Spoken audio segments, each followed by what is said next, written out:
Mga kasiko, ito DIY lang natin ito. Ito yung sirang tester. Sira na ito na digital tester. So ginawa ko na lang. Bumili ako ng buzzer. 12 volts buzzer ito, yan. Tapos ito naman signal light ito ng motor. Yan. Peanut bulb. Yan. Ginawa ko siya parang indicator din ako na indicator light at saka buzzer indicator yan. May buzzer sound siya. So 220 yan, ginamitan dito sa 220 na ito. So pagdating dito 12 volts na ang output niya, kaya kaya na i-supplyan dito kasi 12 volts na. 220 ang input, paglabas niya rito kasi ito adapter 12 volts na yan. So ginawa ko siya ng saksakan dito, yan.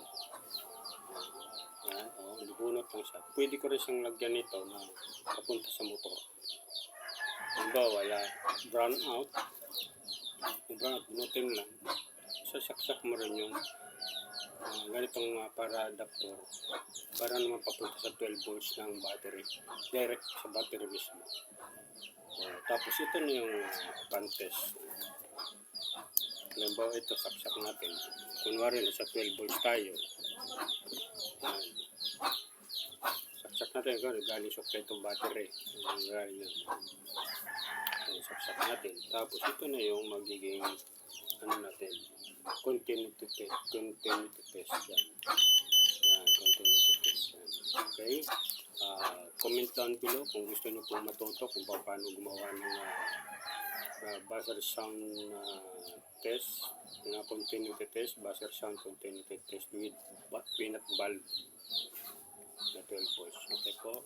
Makasih po. Bye. At yan ang ating magiging content sa sunod. Kung yun ay gusto ninyong request kung paano gumawa nito. Bye mga kasipa.